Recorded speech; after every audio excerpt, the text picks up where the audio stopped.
What, do you got your grandma's car here? No, this is a Maserati. This is a Maserati? Yeah, it's the Maserati Ghibli Modena Q4. It's a 2022, and it's a pretty neat car. Are you sure it's not just a Chrysler? Well, it is owned by the Chrysler Group, but it is a Maserati. All right, here's the deal. Maserati, it sounds good, right? Yes. You feel like you're in the presence of greatness with that Trident, right? Yes, it feels like you're gonna hop on an Orchid. Orchid, like the plant orchid? Sea Orca. That's the word I was thinking of. What you just said is a good representation of what this car is. In 2016, we drove a Maserati Ghibli. It was fierce. It was angry. It was a handful. It was. And it felt like you were riding on an orca, a killer whale, right? It was insane feeling for what it was. In 2022, it feels like you're riding on an orchid. That's how we brought that all together here. Yep. So in 2022, you have 3 model trims or like engine performance methods, right? You got the GT, lower horsepower. You got the Modena, this one, 424 horsepower, I think. And then you got the Beast or the Trofeo. Which I think is like riding on an Orca again, because it has the 3.8 liter V8 from Ferrari with 580 horsepower. There's no way you take a Ferrari engine and shove it in here and it's not like just crazy. I think this car is too tame. It's gotten too tame over the years of it being built, but let's bring you through it. Go for the ride, and maybe you guys will either agree or completely disagree. Are we riding an Orca or an Orchid? And if you want this specific model, this one's going to be for sale at Porsche St. Paul. You can go to the link in our description and purchase this car if you would like a Maserati. They have other cars than just Porsches, and they're always unique cars. Oh! Okay, 424 horsepower. That gets you moving, doesn't it? It is not a slouch. No. It is better in manual mode. Okay. There is a noticeable amount of turbo lag. Okay, so you got to really keep it high up so you get in the boost and stay in the boost. Yep, 424 horsepower feels good. You can feel this car is very heavy. Okay. Which isn't unlike any other luxury sedan. I mean, that is true. A Panamera feels heavy, right? It does feel heavy. What I don't want to say many negative things about this because it is a decent car. And it's different than what we're used to. Yes. What I feel is, I feel like it is a beefed up Chrysler with a lot of luxury surface stuff. It does have a pretty good engine. It does have a good engine. For us, I would like to change the exhaust a little bit and free it up. Yeah, so back when when they launched, we drove the original Ghiblis. They had an exhaust with a valve. You put it in sport mode, it opened the valve, and it just sounded like, I don't know, just better. Now it's more of a luxury car, which I understand that's the market they're trying to get, is a luxury market, but Maserati is supposed to be about, I don't know, craziness. Yeah, so this has turned into, honestly, what your older parents or grandparents would drive. Yeah. That's what I like in this car, too. It's not a bad thing. No, it's a great car. It is just a departure from what they were in 2016. Yeah, and before that, too, like when the Gran Turismo came out originally, and it legitimately had a Ferrari V8 in it. Right.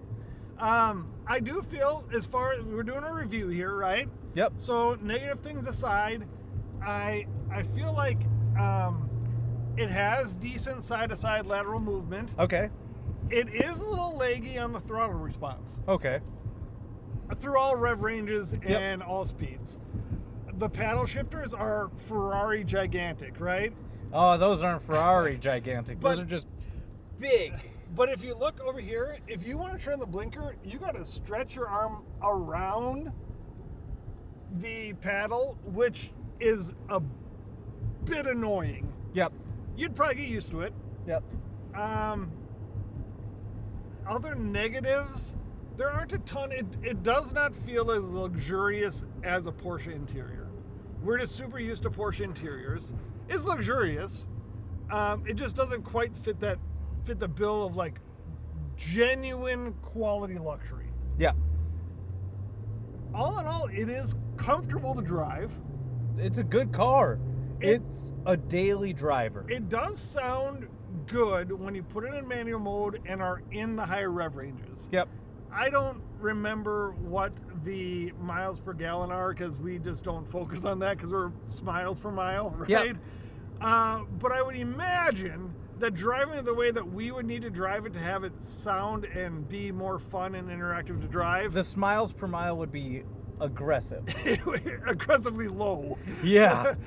So that's our gauge there. But why don't you get behind the wheel here? No, the miles per mile would be aggressively high. The miles per gallon would be aggressively low. Let's get you behind the wheel here and see what your thoughts are.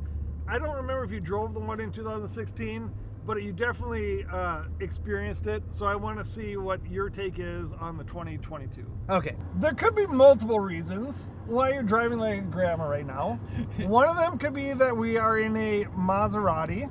Another could be that there's a cop right to our right. Yep. I guess those are really the two options right now. Yeah, so I guess you're not going to get my traditional just stomp on it right away because I don't break the speed limit when I do that, but I also don't like to do it in front of cops. We were talking just off camera here that this car, we would naturally dog on it because it's not performance oriented necessarily. It's right? luxury oriented, and it is comfortable. It is a comfortable car. Inside here does feel luxurious. I think the problem with that is we've had the taste. And the taste of what have we had? We're like lions that have eaten their first human. What? Is that what? So I was going to compare this to the Rolls Royce that we drove, and that's lions eat their first human. Oh. I mean, we're pretty good at analogies on this channel. Nope, you are really bad at them, and I'm sometimes okay.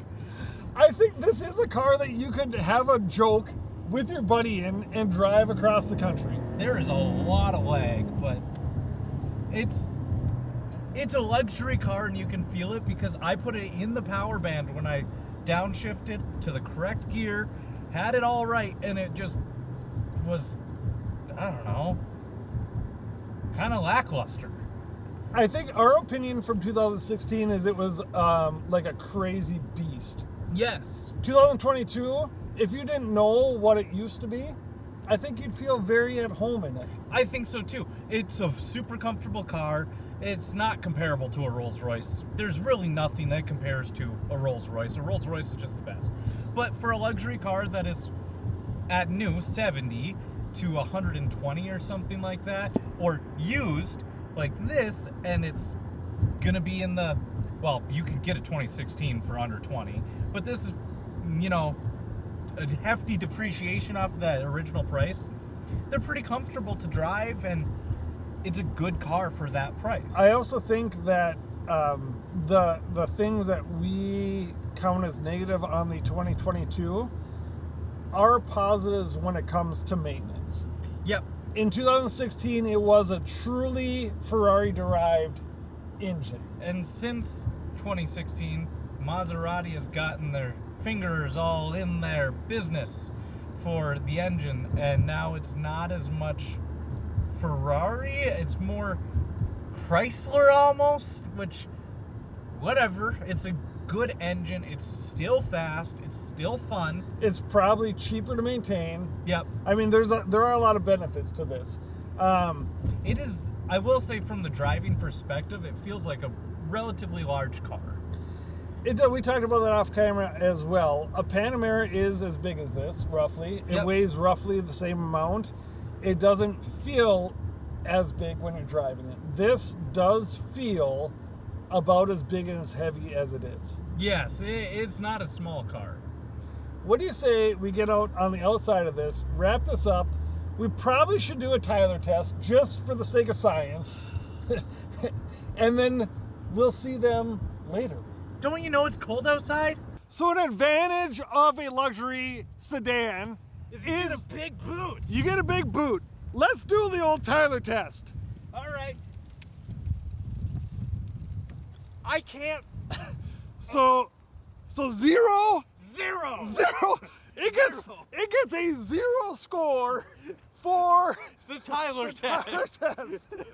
I had some time to think in the abyss, and I realized this is the very first car that we have ever done a Tyler test to which it failed.